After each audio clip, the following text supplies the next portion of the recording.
Live on YouTube. Let's see.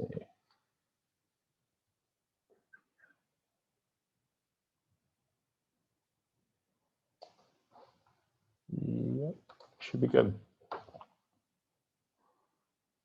Okay, give me 1 second. Let me check one more thing. Okay, I think we are ready to roll. I will add Jeff here in a minute when he adds in. If you guys have a question that you want answered live on, as we go here, please put it in the chat box and we will answer that. So go ahead and do that now if you have it. We already have some that were sent. I know I have some, and I believe Jeff has some as well when he joins. So we'll go ahead though and get going, and I'll add Jeff in here in a minute. So first question that I received yesterday, which I think several of our agents probably have, especially our agents that are new to us, is how do I use the daily content that's sent out, and what is the difference between the story and the feed, and what is the feed copy, and what does it all mean, right? So if you're a little newer to social, you haven't been using it, or you're newer to us, you may be a little confused about that email. So I just want to clarify that and show how it's kind of meant to be used.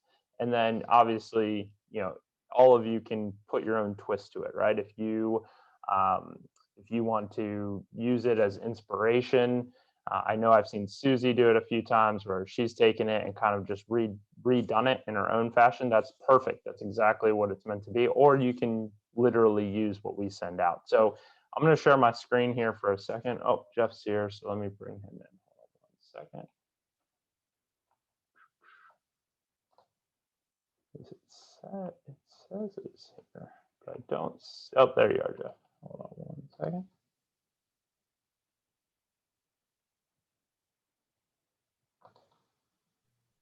Good morning. Good morning. Good morning. And you should be a co-host now. There we go. There you go. Sorry, a couple minutes late. Giant slugs and dolphins and fish and all kinds of situations going on this morning. But that's exciting. Yep. That's exciting.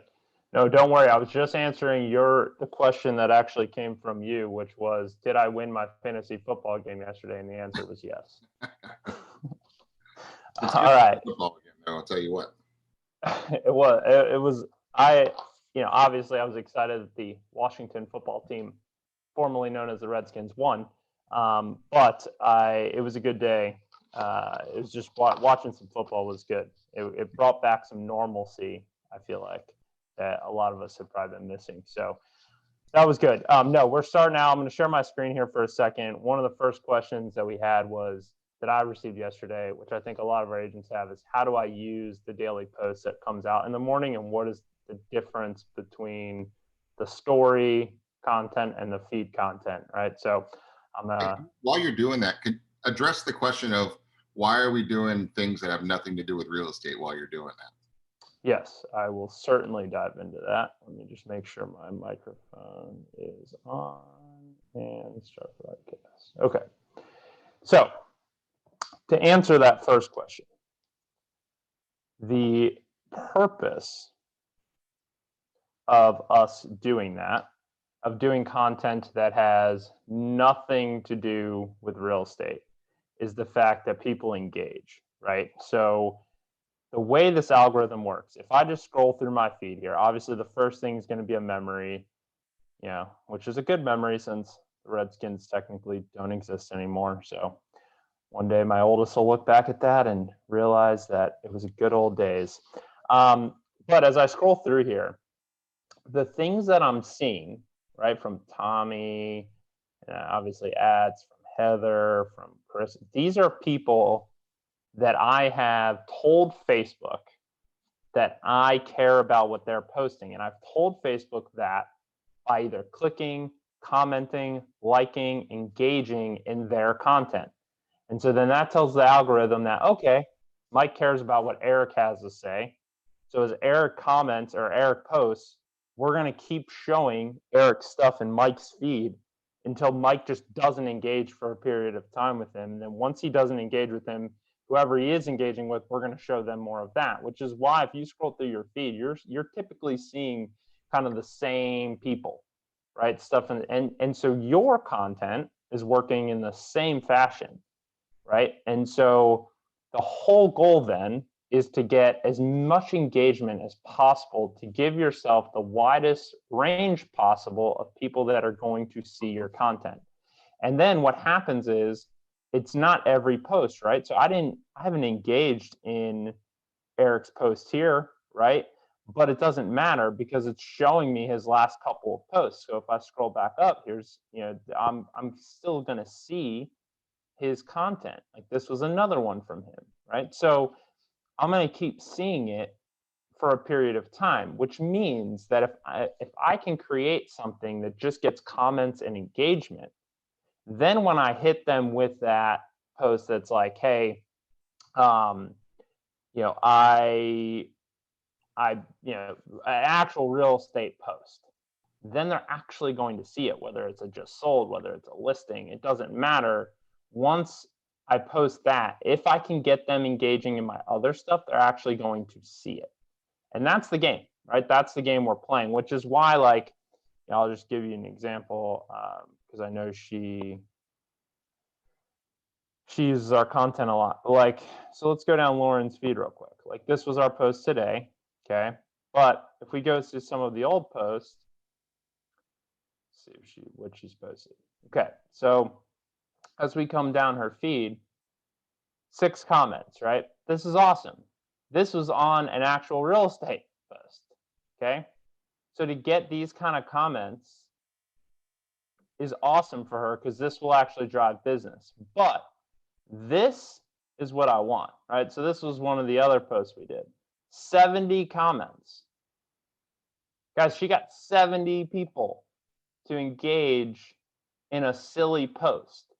But what happens is now is she just created a framework that allows this post, like every post after to be seen by more people, right? And so she does a great job. Lauren does an excellent job of mixing in real estate with just regular content.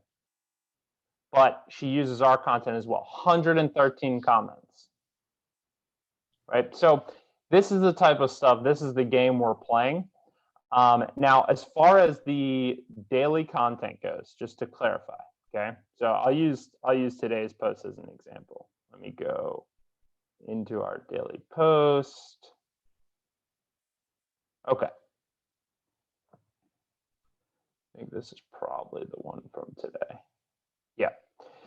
So what happens is the way this is sent out, and you get this every single morning from me, is the very first thing is feed copy. So we write the copy for you. Again, you do not have to use the copy, but it's there for you. So literally, if I want to use it, all I have to do is press down, highlight it, copy.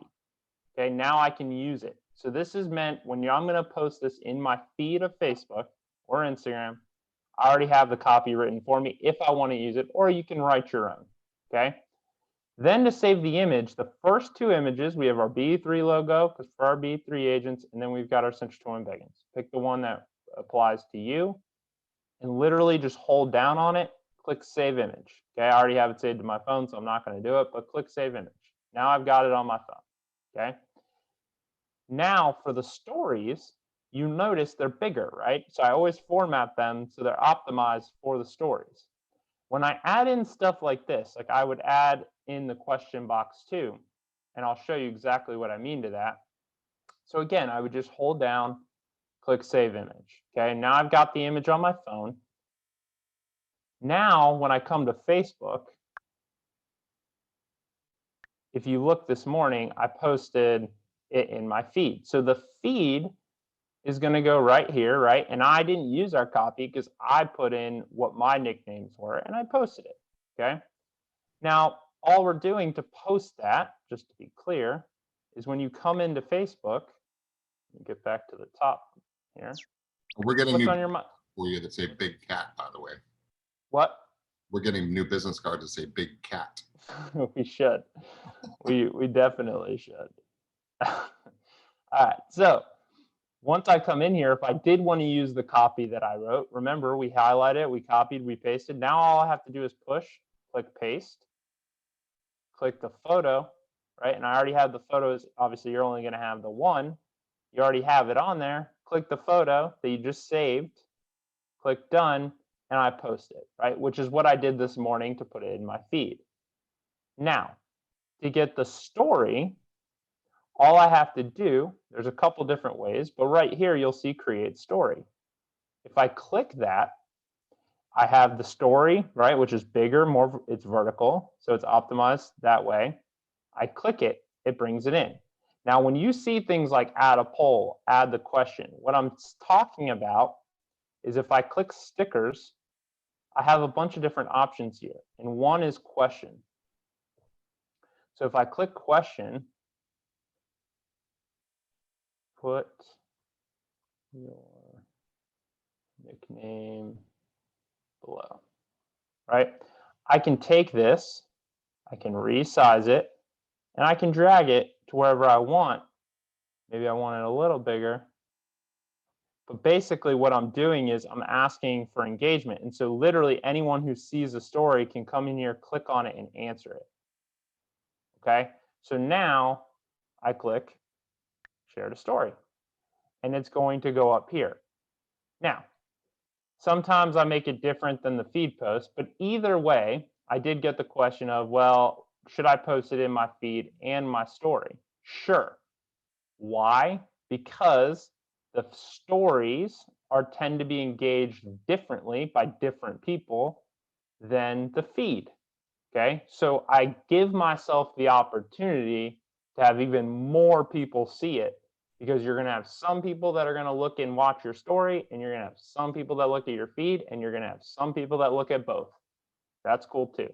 And, Right, and from a stalking perspective, you get to see who's been looking at your story. Correct. Yes, because you'll get updates, and then every single day, let me see if I still have the one in here from yesterday. Like you'll get these, right? 16 other people reacted to your photo. So you're going to get these updates, and then you do get an update on your stories. Let me see if I have one in here. Sometimes you get so many notifications that it ends up going away. But every day at the end of it, it will tell you how many people saw your story. Seeing if I could get to the notification yesterday. But here's the other key thing, right? So you're going to get a notification that says, like, 100 people saw your story or whatever, which is awesome, because then you know kind of how many people are engaging or not. And who, so you know who to go engage with. And who, right? Yeah, absolutely. Now, but that's the other thing, right? Is if we're really leveraging the daily content or content, Facebook content in general, is taking it to a new level. So as you get comments on there, you should be responding back to those people, right? So as an example, let's go back to Lauren, just using her as an example here. So if Lauren really, and I think she actually does a pretty good job of this. So not only do I want to come in, let's just go to this one, 113 comments. Not only do I want to come in and like and respond to each of these comments, but I would actually click on this, click message, and message Tina and start a conversation. Say, hey Tina, thanks so much for the kind wishes. How's everything with you? This is an opportunity, if Lauren leveraged this right, to literally start 113 conversations today. And she's got a reason to do it, because all 113 people commented on something. So they all said happy birthday, right? So if she just messaged them, she just clicked on Brenda, messaged Brenda and said, hey Brenda, thanks for the birthday wishes. How's everything going? What's going on in your world? Is family good? Whatever, right? She has an opportunity to start conversations, and we've said it time and time again. That's literally the name of this business. So if she did that on all of these, there's 7 conversations. There's a conversation. And she could even do it with people who like it, right? Because if she clicks on, if you go to your own profile, obviously I'm on Lauren's. So if I just come down to mine and I click on this and click this, look, I see every single person who liked it. Okay. Message, message, message, message, message. So with a touch of a button, you literally could have conversations with every single person. And so that's the purpose, right, of our daily content. I'm gonna stop sharing here. Second.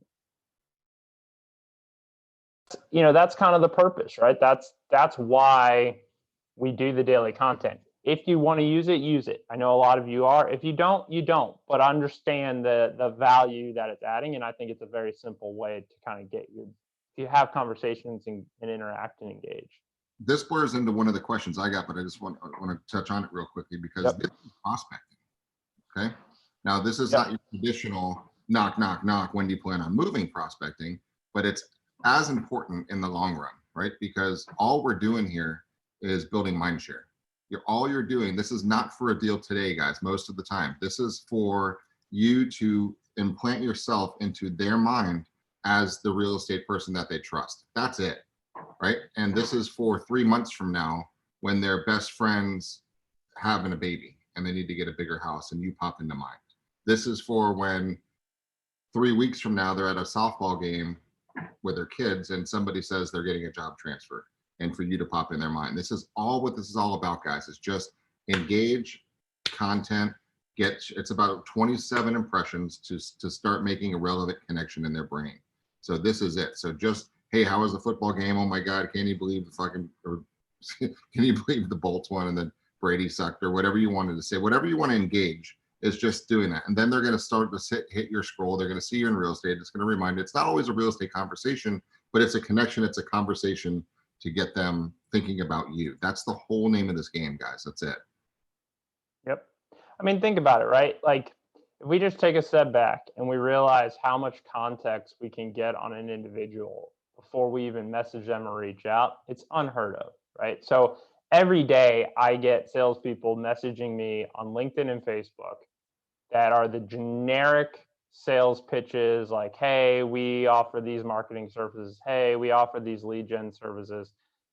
But then you get every now and then, right? You get that one guy. So I got one last night from a guy on LinkedIn who went to Facebook, saw I was a Redskins fan because it's not on LinkedIn, shot me a message and said, hey, I saw you were a Redskins ... I mean Washington football team fan. Congrats on the big win. When can we connect this week? Right? Now, I don't know if I can guarantee you, had he just messaged me just cold out of the blue like all the other ones do, I wouldn't even consider talking to him. But the fact that he took the time to go and see that I was a fan of the team and then use that as a reason to reach out, I want to talk to him. I actually want to tell him to go get his real estate license. So now he has a much greater chance, right, of having a meeting this week than not. And so anytime we're in a sales business, it's all about connecting versus selling, yet 90% of the time, 99% of the time, we go after that sale way too early. And then also to touch on your point though, real quick, because that was kind of one of the questions I had, which was what's the best way to stay top of mind when it comes to all things home? And I think it's being a little proactive versus being reactive, right? I see it all the time in the community groups. Someone will post, hey, I need a plumber. And then 700 people come in and comment, right, and tag their friend who's a plumber. And that's great. But if we actually took a more proactive approach and you said, you know what, every single week, even if it was once a week, I'm going to just post something about a different business, a different small business that I know or that I've done business with, anyone who's part of my team, right, your big network of people, I'm going to post about them and say, hey, I don't know who needs to see this today, but if anyone needs a fence, this is the guy. Anyone needs a palm tree, this is the guy. Anyone needs plumbing, this is the guy. And if you do that consistently, someone in your feed is going to see that and be, oh my God, how did they know? Right? I did need that. But also, you're just, again, it's just positioning yourself as being the expert in all things home. Because now the more consistency you get with that, the more they're thinking of you and associating you to anything real estate home related, the better the chance are that they're going to call you when they actually need something home related. And so it's just a game, right? But it's consistency is the biggest thing. And we talk about that a lot. And to take the pressure off too, they're only going to use you when they have a need. And guys, most people do not have a need for real estate right now. They just don't, right? Because they're fine. They're not moving. Life is not changing. They're not getting married. They're not having babies. They're not getting divorced. They're not losing their job. Their life is status quo. It's fine, right? Until it's not. So our game is just being top of mind when it's not, or when they have a friend who has something going on for them. That's the whole game. Now that's semi-passive, okay? So we're building mind share on this one. So I want to switch into active, because if you need to eat, right, and you need a listing this week, social may or may not be the thing. I can't tell you that, right? It's kind of a little fishing, right? You don't know what's going to bite. The bait's in the water, you're there for mind share. Now, from a prospecting perspective, if you need to get a listing by Friday, which by the way, you need to get a listing by Friday, right? Because this is the best time in the world to be in this industry, right? How do you do that? And one of the things I had a question on this was how do I finally make this consistent? How do I make it important enough? And this is from a pretty good producer, right? That was wondering how do I, and I know because I talk to this person semi-often and say, how do I get it? Because the problem that she's having is she knows she needs to do it. It's important to be done. It's not urgent and it's not enough of an issue and she's not doing it consistently. So how do you get yourself into a position to get this to prospect consistently, right? Active human conversations about real estate on a daily basis, right? So I got a couple thoughts on that. What are your initial thoughts on this one? Because I think this is probably one of the most important questions for growing the business. Yeah, I mean,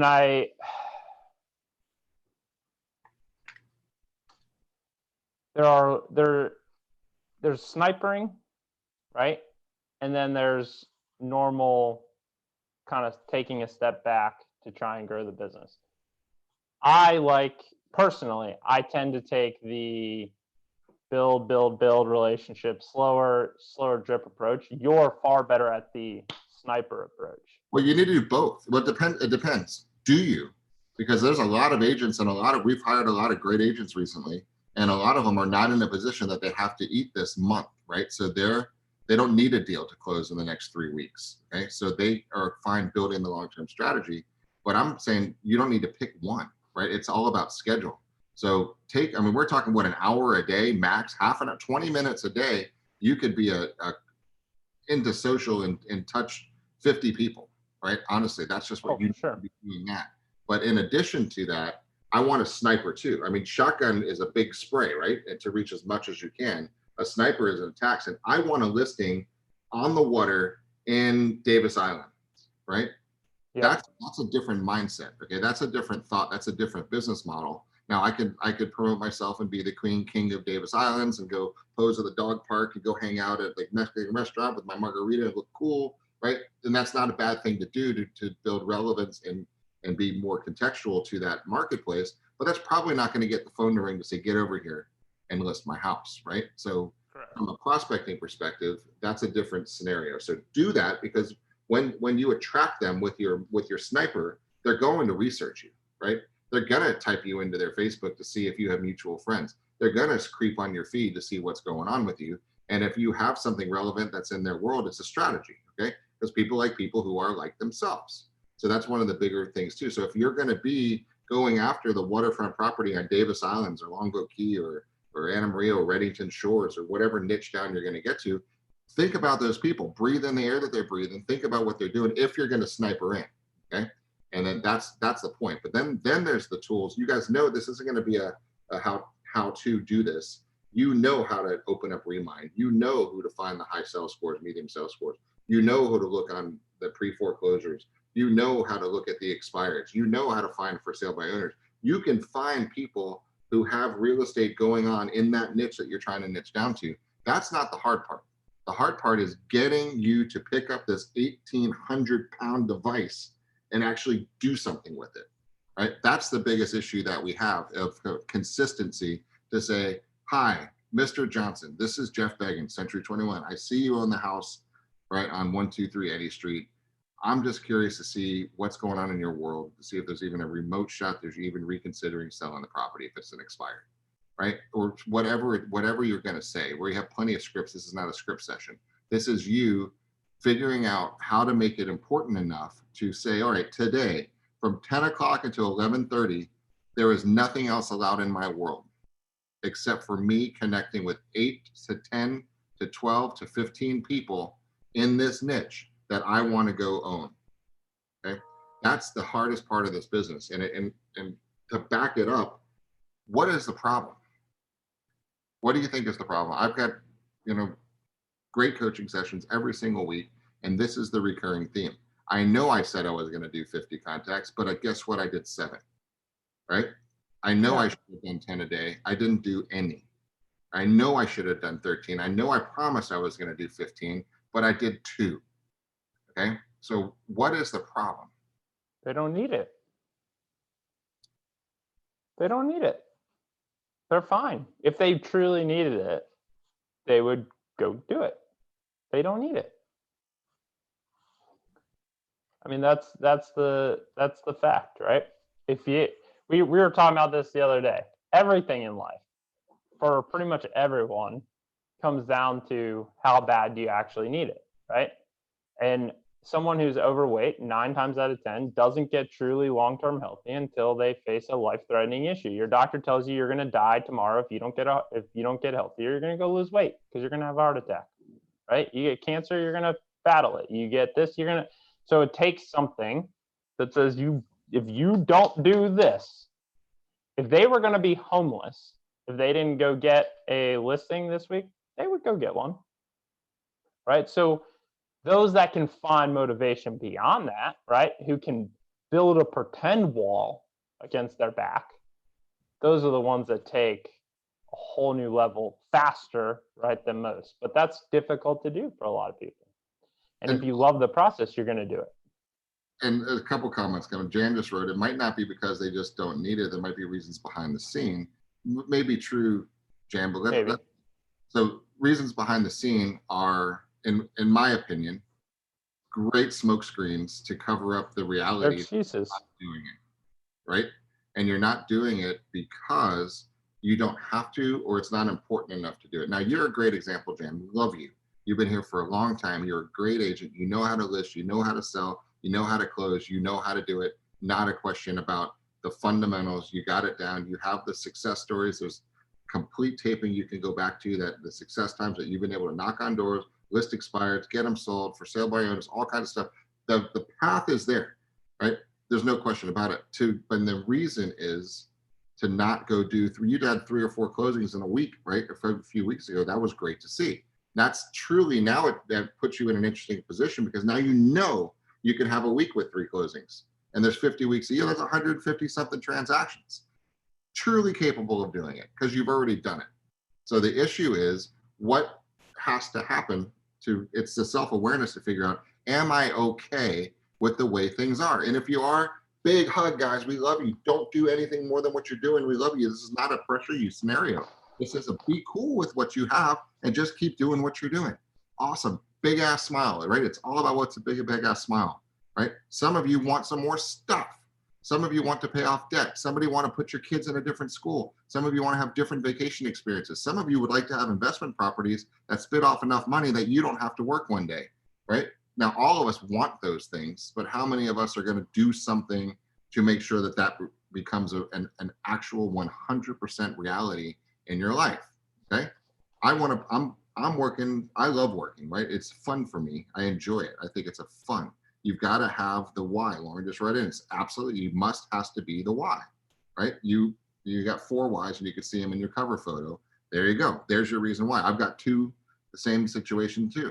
I want to get a pool. I'm not going to just get a pool. I'm going to get a sick ass, crazy, off the wall resort, crazy pool with every bell and whistle on the planet. Why? Because I've had it on my vision board for a long time. and it's going to cost me a lot of money, but I don't care because money's not hard to make, right?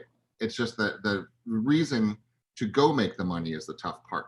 Okay, to go do the things that you actually want to go do. I'm going to go take some time off in a couple weeks from now. I'm going to take the week off, and I'm working with a travel agent to find not just a hotel room, but the coolest experience I can get for myself and for my kids. And I don't even care what it costs because it doesn't matter, because money's not hard to make.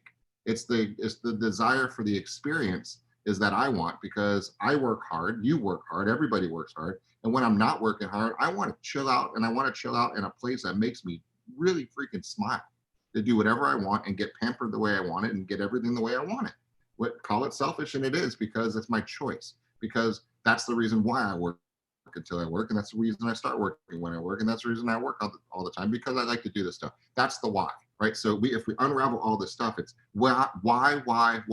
Because you were supposed to do 13 contacts, and you doing 2 is only excuse is that you just don't care enough to make the 13 happen. Because to make the extra 11 contacts might have taken you an extra 45 minutes. Honestly, you can do that drunk on your couch with your phone, right? On DMs on Instagram or messenger messages on Facebook, right? If you really were committed to making those contacts happen. True story, right? And it's the accountability of you to your manager, to your coach, to your broker, to your partner, to your friend, to your kid, and say, do not let me in the house until I can prove to you that I made my 21 contacts today, right? Don't do it, right? If you want to go skiing in a ski in, ski out lodge in next March for spring skiing, and it's going to cost you $18,000 for the first class trip, and then to have the ski in chalet with the fireplace and the butler, right? Then get to work. It's going to happen. There's not a question about it. That's the reason why you're going to make the extra 11 contacts, right? Or if you keep getting that same letter every month that shows that you're paying X% interest on stupid debt, go to the copy machine, go take a picture of it, blow it up, and make it painful. Get rid of that crap, right? Get rid of it. Go drive somewhere today. And if you're not happy with what you're driving in, go get something else. 0% financing on most things, for God's sake. Go upgrade, right? That's the point. That's now I'm getting a little fired up here because this is just very simple thing. And this is the only thing we can't do for you guys is jump inside your head and say, look around. You can do better than this shit. Go, right? Here's what to say. Here's who to say it to. Here's how to say it. The only thing we can't do is physically go and shoot the sounds out of your mouth, right? That's the whole point. But we can help you empower, educate, encourage you to say, you know what? This is the week. This is the day I'm not going to put up with any more of my crap, right? I know I should do 5, and I probably wasn't going to, but you know what? Today's the day I'm going to do 5, right? Why? Figure it out. Put it down. Get some pictures. Do something cool. Guys, this is September. Before you know it, it's the holidays. Do you like anybody? Do you want to do something nice for anybody? Has anybody ever done something nice for you that you'd like to pay them back, at least in some thoughts? I'm not talking about material shit. I'm talking about experiences. I'm talking about the luxury of being able to give them time. If you've got an extra 40 grand in the bank, you can take a couple weeks off and not worry about not having to say, you know what? My phone's ringing. It's lead router. I'm not taking it because I have 40 extra grand in the bank and I deserve my extra 2 weeks off. Okay. That's the luxuries that income creates, but it's got to be what's the why, what's the thinking, what's the thought, and what's important enough, right? So that is a long-winded rant on how do I make it important. But to me, guys, that's the most important thing that we have to figure out is just that one thing. It's that, and then let us know how we can help you with that. Well, I think it's hard, right? Because I think there are things that we're interested in having, and then there's things we're committed to have, right? And understanding the difference between those two and really deciphering, like, is this something I really want, or is this something I tell myself I want, or I think that I want? Because if that's the case, you are never, ever, it's not a why, right? There are things that I am interested in, and then there are things that are no question, I'm doing that, right? And there's a big difference because the things that are no questions, guess what? They get done. Just think about basic things. Think about your to-do list. Think about your daily routine. You're committed to showering. You're committed to brushing your teeth. Those are things you're going to do no matter what, right? And then for some of us, there's like the gym, which is maybe. For some of us, it's I'm going to make those 10 contacts, maybe, right? Just basic things. If you just think about the way our human brains operate, there are things that we are committed to, and there are things that we're interested in. And what the hard part is, and it's having that conversation with yourself first, is really figuring that out. And it's okay, no matter what it is, it's okay. If the thing you're committed to is smaller than what you think it should be, that's okay. But understand that that's what you really want, and that's what you're going to go get, because whatever you really want, you're going to get. It's just it's how it works, right? So, all right, It's leverage. It's leverage. yeah, it is. Gotta So I'm going to go through the feed real quick because I know there were some questions in there, and because this is a Q&A, I want to make sure we get them. So Jan did ask earlier, why do people look at stories? People look at stories, Jan, because they're quick interactions. They're typically, well, Facebook gives you up to 2 minutes, but usually they're under 15 to 30 seconds. So it's very, very quick. They can scroll through and then it disappears. So it's not something they're going to see over and over again in their feed. They see it one time and then it's gone. And so it's kind of this unique way to go through a platform, watch very quick, get very quick kind of updates on what's going on with everyone and moving through. So people tend to like that experience, which is why they look at those often differently than they'll look at your feed. Aren't stories being consumed way more than feed right now? So stories have been for a while, and now, so Oracle announced yesterday they won the bid to buy TikTok. So TikTok was on the verge of going away in the United States. It is not going to go away. Oracle bought it for a couple $2 billion, bought the U.S. operations of it. And in combat, though, of TikTok, right, and its popularity, Instagram has now rolled out Instagram Reels, which is essentially the same thing as TikTok, right? So the platforms are always evolving. They're always trying to make sure they're coming up with a new thing.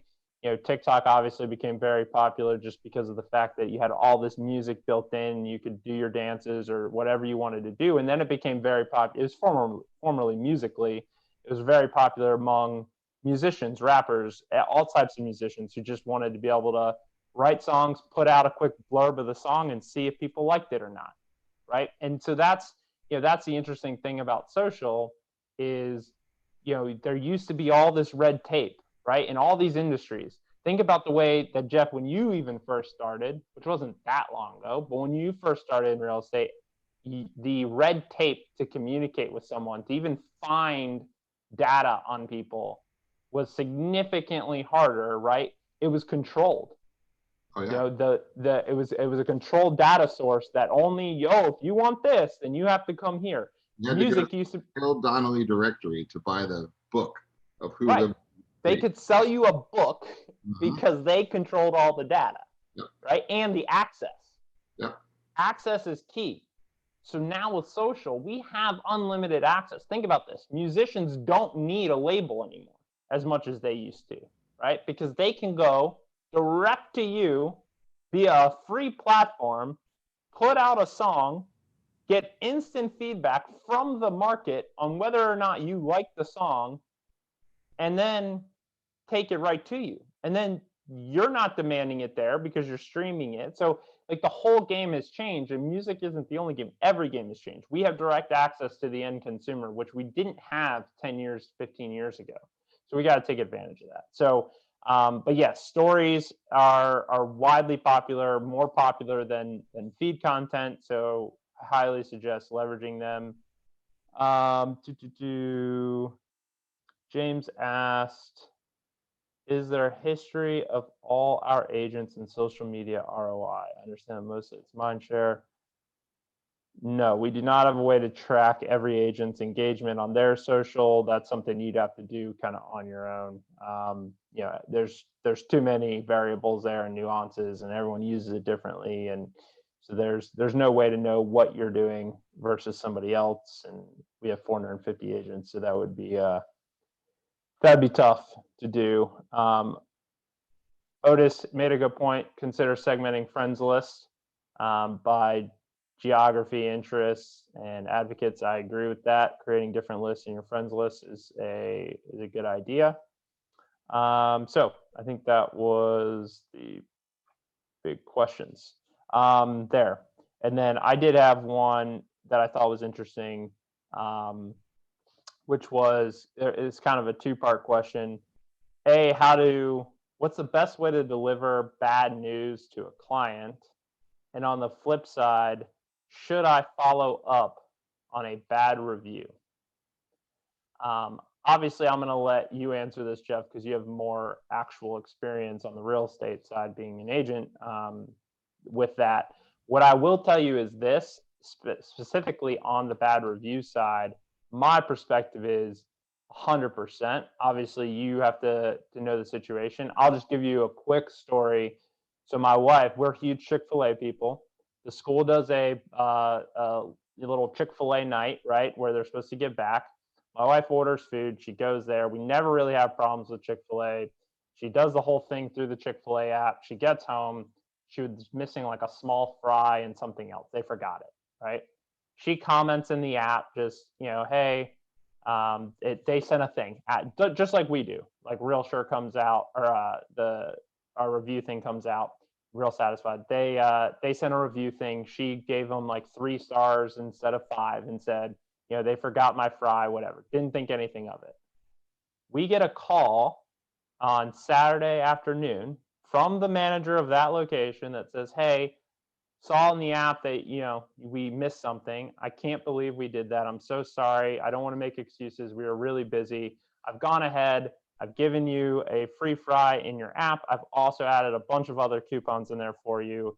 And next time you come in, please ask for me. If I'm here, I want to come over and say I'm sorry in person, right? Over a small fry missing from an order, okay, that we put into an app. She didn't have to call. She didn't have to do anything. We probably still would have eaten Chick-fil-A again. We guarantee you we would have eaten Chick-fil-A again, right? But my wife was blown away. Blown away. So the bond between Chick-fil-A and us just got built even stronger. And it was off of a mistake. So I always look at this, especially with an e-commerce background, but I think it applies to every business. Guys, when you screw up, it's actually a huge opportunity to create an even stronger bond. And if you handle it appropriately. So my gut response to that question is 100% I would follow up and see if there's a way to make it right. Now, some situations, there's no remedy. Sometimes you have a crazy client. Sometimes, there's weird things, I get it. But if there's a way to potentially fix it, a lot of times, if you're able to fix it, it's going to go a long way for the future. What are your thoughts, Jeff? Absolutely. And, it's one thing dads always drilled in their head. If you make a mistake, own it, right? And fix it. We just had a deal. Well, Rachel Jordan just had a deal. And it was a simple deal. The seller was offering a $1,000 bonus to the buyer's agent if they brought in a full price offer, right? And she sent it in the MLS, and she did that.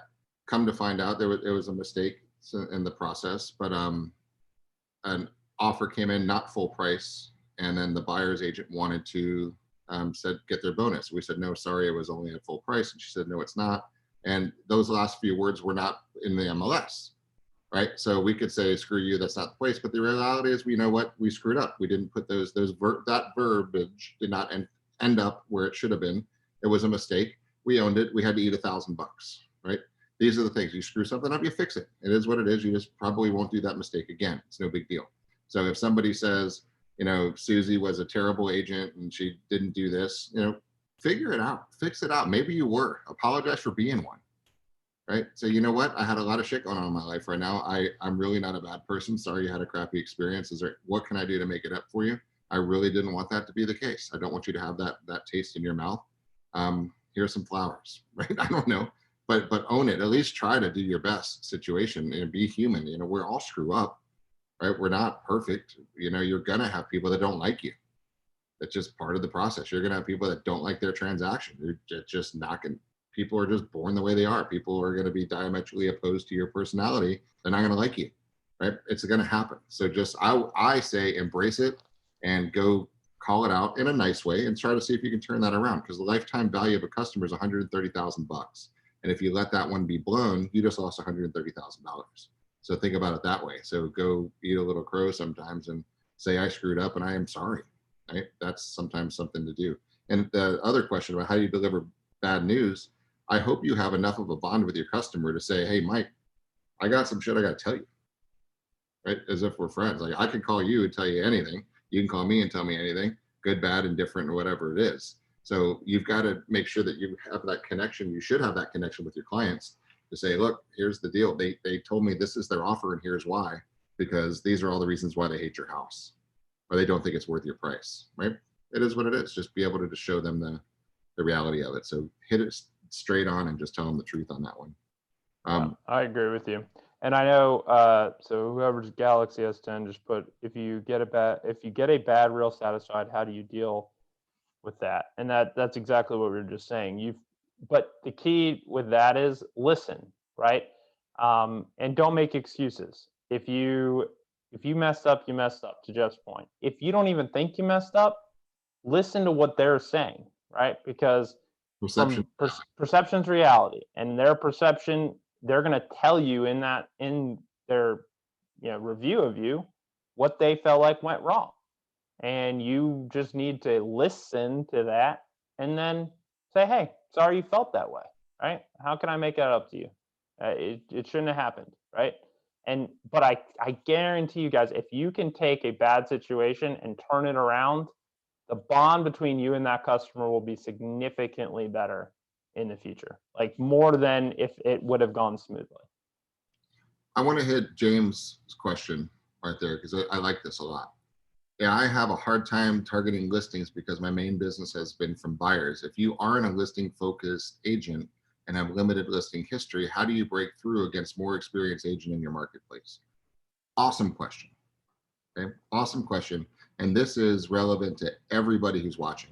Because if you're Andy Simmons, right, who's absolutely crushing it on fire, there's a marketplace that she's not in right now that she might want to be in. If she hasn't hit the $4 million plus luxury market, she's exactly as you, who's never had a listing in Riverview, right, or wherever you're focusing in right now. So it's the exact same mindset. So here's the thing: people who are like themselves. You guys have branding behind you that pre-sells your ability to sell real estate. Okay, so I think you need to just swallow that for a second and embrace that and enjoy it. You are known and perceived, and it's a given that you know how to sell real estate. You don't walk into a doctor's office and want the doctor to pitch you on how good he is. Thank you for coming in, Mr. Beggins. Let me tell you about my last few reviews on how people, when I did their knee surgery, and I want to tell you, interview for the job to be your knee surgeon, right? You just go there and you know he's good because you got a plaque on the wall that says the guy went to school for a while, and you just presume that he's decent enough and worthy of your trust to not screw you up. True story, right? That's the same thing. You pull into Jiffy Lube, those guys know how to change your oil. You call Century 21, we know how to sell and list houses, right? So you've got to take some pressure off that you're perceived to know this one. So the real sale is those three things. Can I trust you? Are you good at what you do? And do you care about me, right? That will trump the fact that Martha Thorne had 8 sales on that street in the last 2 years, right? It's irrelevant. Right? And now that's in her favor, right? But it doesn't blow the deal, because you need to find out who's thinking about selling next, interview for the job, and connect with them. Because if they like you, if they think you're good at what you do and you actually care about them, you will get the deal, even if you've never had a deal in that process, if you've never had a deal on that street. Now, you might have to overcome that objection and say, listen, I work hard. I have to work hard because I haven't sold 8 listings on this street. I need to do a banner job for you. I need the best testimony I can get, because I need to sell it to the neighborhood to say, hey, you need to use Jeff next time because he's the hardest working person I've ever met in my life. He put in writing that he's going to talk to 20 people a day. He's going to bang on doors. He's going to do all kinds of stuff, and he's going to outwork, right? You might have to take that path and own it and say, look, I know I haven't sold as many houses as so-and-so, but that means I want it more. Give me a shot. I've got a 30-day service pledge. You can fire me if you need to on the Century 21 service pledge. Give me the shot. I need it more. Let me work it. Let me show you my passion. Let me tell you what I'm going to do, right? That's how you're going to earn that business to break through and to break in, and call it out. And don't pretend that you're as good as somebody else who isn't. who's sold more properties on that street. It's guys, it happens to all of us.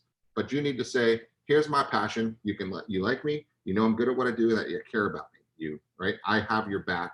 You can trust me. I am good. I will outwork anybody.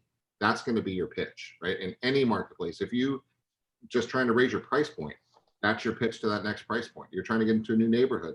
There's your pitch. Say, look, we're awesome. We sell 60,000 homes. We're selling 20, 30 homes a day. We're good. We're selling the biggest real estate company in the world, blah, blah, blah, blah, blah, blah, blah. Done. What really matters is no one's going to outwork me. Here's how I make my contacts. Here's how I find your buyers. Here's how I know my DISC. Here's how I know my visual, auditory, kinesthetic.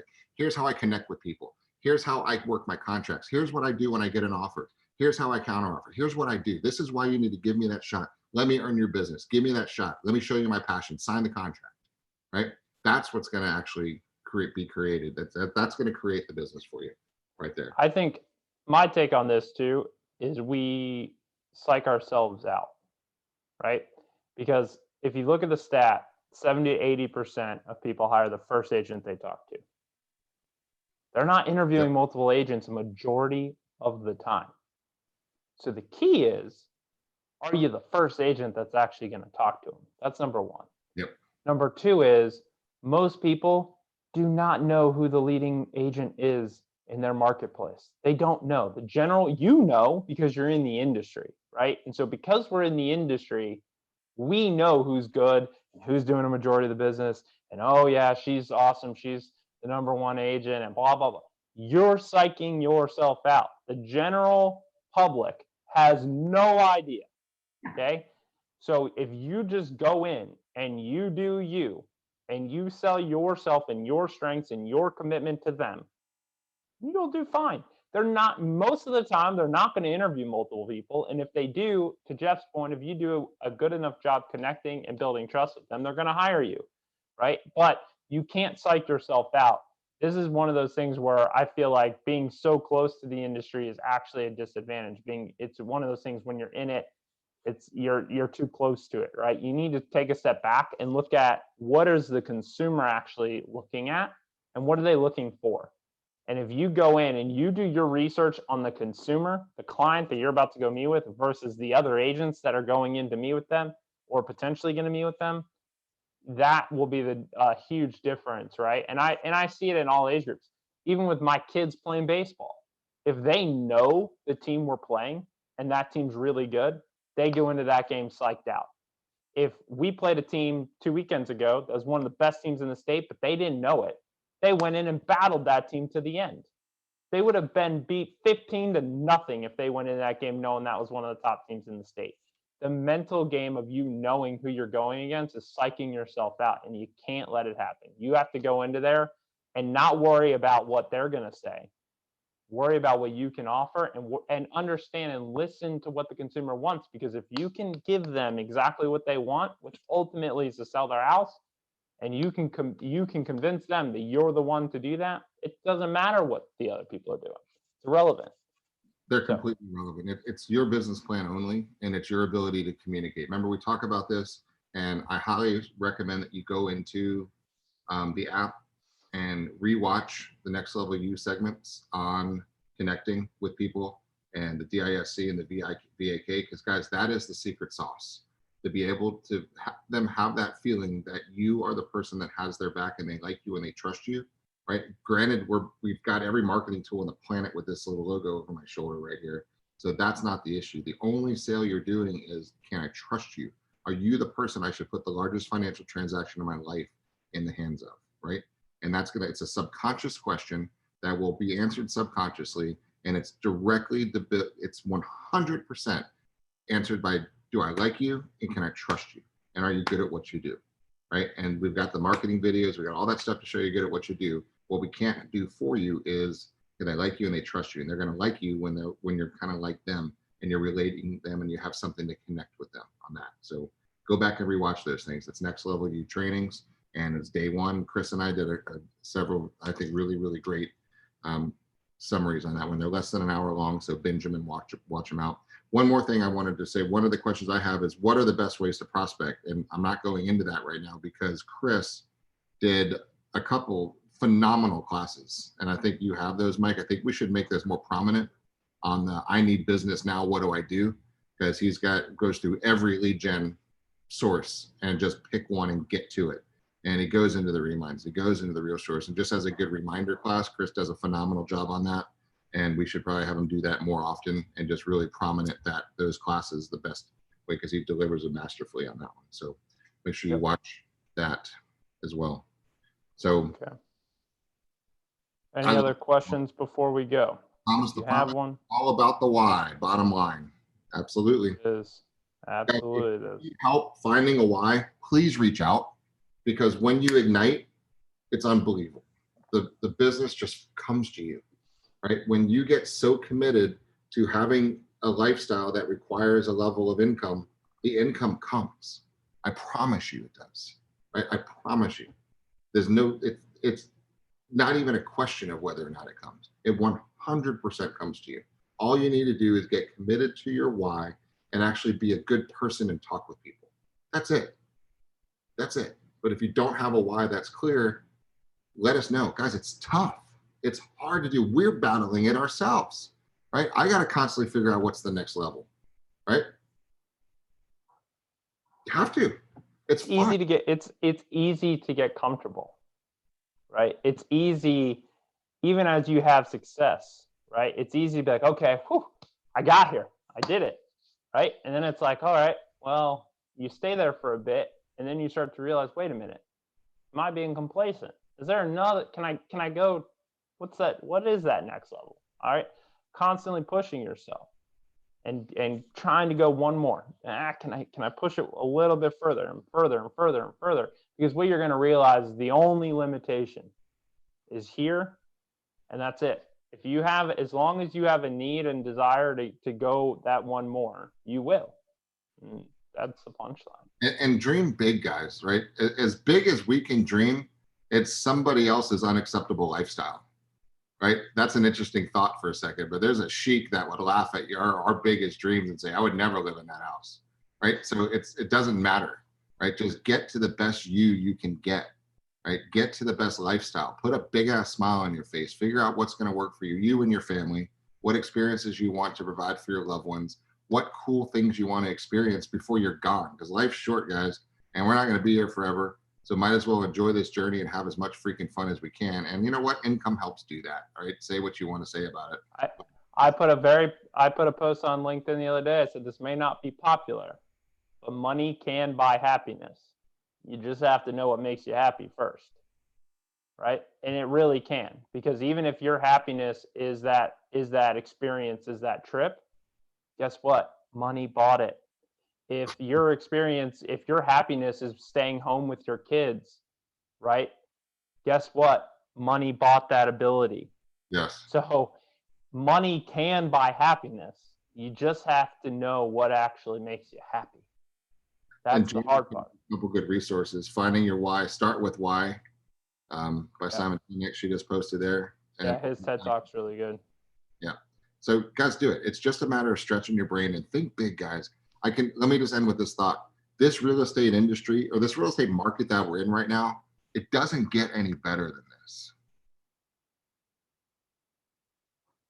Right? You repeat that. It doesn't get any better than this. Buyers are buying at the lowest rates ever in the history of this planet. Okay. Sellers are selling like this. The move up, move down, move around is not a hard sale right now. It's a logical sale. You bring value to every single person, whether they refi or they have a buddy. I mean, guys, you have 0% loan programs. You've got rent to own programs. You've got everything. There's nothing you don't have for people. So just get out there, tell people you're in this business, help them, bring some value, but just get a number of people you're committing to talking to every day. Make it 5, 10, 15, 20. I don't care the number, but make sure that you do it. Okay. Just get that number, go talk to people and have fun. This is the best it's ever been. As likely as the best it's ever going to be from an industry perspective. So do not miss the party, right? Grab it right now. Grab it by the horns and ride it. It's not going to last forever, guys. It's not going to be that long. You're not going to be selling houses in the 2% interest range, guys. It's not normal, right? Get on it right now. And everybody you know who's thinking about even the possibility of buying something, sell them something. Anybody who's not happy with their house, figure out a house that they're happy with and get their butts in it for cheaper than they're paying right now. Get them a renovation loan if they can't find a nice house. You don't want somebody else's nice house anyway. Go design your own nice house. Put your own pool in, put your own kitchen in, do your own thing. You've got so many resources at your disposal right now. It's just get out there, talk to people. Before you do that, you better have that why that makes the hair on their arm stand up, right? That's the whole point that's missing. And let us know what you need. Make hay while the sun shines. That's what Craig says all the time, Thomas. A good reminder on that one. So, all right, time flies when you're having fun. It's over 9:31. Get to Have a work. great day, guys. Bye, guys. See ya.